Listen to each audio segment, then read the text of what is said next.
Hi, I'm Charles, and this is the second episode of Generation X at Night. So today we're going to be doing economics and demographics. Demographics is like the population of a country, or what percentage is this religion or that religion. Now, I know it sounds boring as hell, but it's really interesting and it's important to know this stuff. It really is. That's why I'm standing in front of a map today, because we're going to learn some stuff about the world. So the first thing I wanted to talk about was GDP, which stands for Gross Domestic Product. That's all the wealth in a country.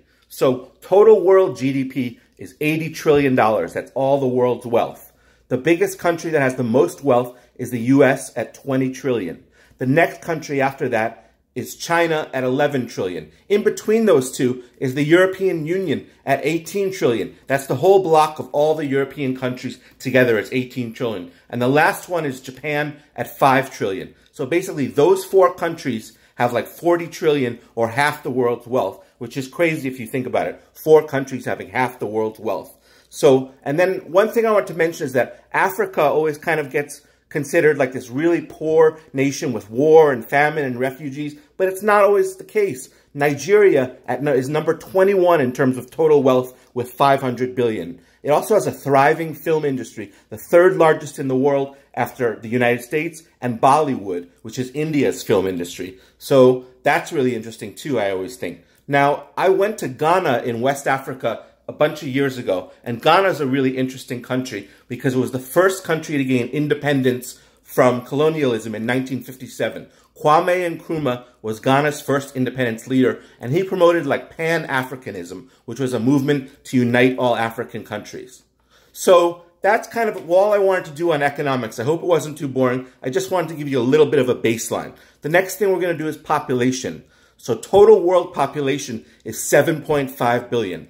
The biggest country out of that 7.5 billion is China at 1.4 billion people. So there's 1.4 billion Chinese, which means 1 out of every 5 people is Chinese, which is absolutely crazy.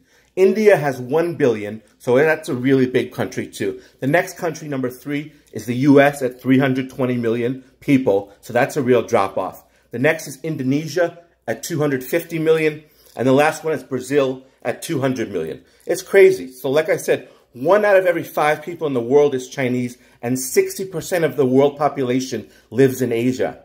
60% of the world population lives in Asia. So they say the 21st century is going to be the Asian century, and I really think that's true. And then the smallest independent nation on earth is Vatican City with only 839 people. That's the smallest country in the world, which is absolutely crazy. I bet you have a lot of space to roam there, though, that's for sure. So other stuff, I lived in Indonesia for a while. I spent a summer there. And Indonesia is a Muslim country, but it's a very moderate Muslim country. So I had an incredible time in Indonesia. People were really friendly to me. One thing that was crazy, though, was at 5 a.m., the muezzin would play his horn and the bells would ring to wake up for prayer. Now, that really kind of tired me out, hearing that at 5 a.m., but I figured, like, you know what? I'm in a foreign country. I should recognize and respect their culture. So that's what I did. So I was awakened, but I wasn't angry about it. You know, we just have to respect them, basically. So next thing I want to talk about is that just one thing that people really don't, you know, here in New York, we think New York City is the center of the world. But the truth is New York City is nowhere near the biggest city in the world. Shanghai is number 1 with 24 million people. Karachi, Pakistan is number 2. And there's a bunch of other countries in China and India, cities, I should say, in China and India that are bigger than New York City. So we're not the center of the world, although we are a big city, definitely. So that's all I want to do on population, basically, and stuff like that. We're moving on. We're rolling on. The next thing is inequality, which is a huge issue. You know, Bernie Sanders talks about inequality. Ocasio-Cortez talks about inequality. And basically, what it breaks down to is the richest 1% of Americans have 40% of U.S. wealth. Think about that for a second. The richest 1% of Americans have 40% of U.S. wealth. The bottom 80%, have only 7% of U.S. wealth. So the bottom 80% of Americans have only 7% of wealth, and the richest 1% has 80% of the wealth. That's absolutely crazy. African American poverty rate in 2013 was 26%, compared to a national average of 15%. So African Americans don't make as much money, and they're more they have a higher poverty rate, and we all know that there's a lot of historical reasons for that. There's a lot of social programs that are trying to remedy that. But I just wanted to give you a little information about how much of a struggle it is for African Americans in this country. So then if we look at median total wealth, which is like the average total wealth, basically in 2013 for white families, the average total wealth was $142,000. Check this out now. For African American families, median wealth was $11,000.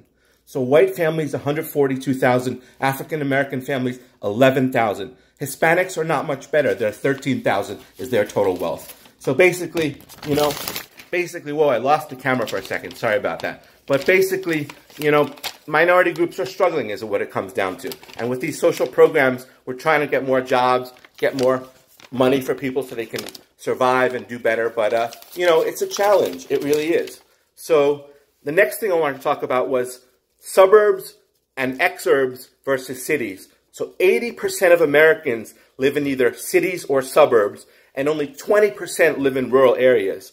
So when you hear Trump talking about like the real America is rural America, that's only 1/5 of the country. Everybody else is living in cities and suburbs. So, screw Trump. What does he know, basically, Now I'm rolling on to the U.S. budget, which is the federal budget. So the U.S. GDP, like I said, is $20 trillion. That's all the wealth in the country. But the U.S. federal budget is $4 trillion, which is about actually a quarter of U.S. wealth, a quarter of the federal budget, excuse me. There's a lot of numbers here. I'm trying to get them all right and get it all in.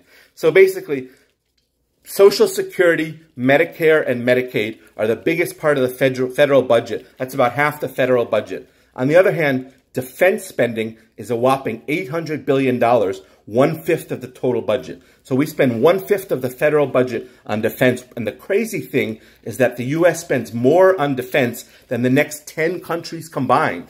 So when they talk about like, oh my God, there are threats coming from China or wherever else, we have so much more military power than any other country in the world. So those threats are overblown, definitely. Now, the last thing I wanted to do was really tell you that context matters. Like when you hear a politician propose a bridge building project for $17 million, you really don't know what that means. You have to know what the budget of the city or the state or the federal government is for that. Because if they're proposing a $17 million bridge, but their whole federal budget for that state is, say, $10 billion, then $17 million really isn't much. So you really got to get the context. So that's basically what I wanted to get across in this video. The last thing is that Thomas Jefferson, one of America's founding fathers, he spoke often, very often, of the need to have an informed citizenry in order for democracy to thrive. So on a practical level, what this means is that numbers and data and demographics are important because they provide the essential context for decision-making and policymakers, and also for the public to understand what they're doing and what the world is all about. So that's basically it. Thanks for watching. Stay tuned for Generation X at Night, 3rd episode. Peace, and I'm out.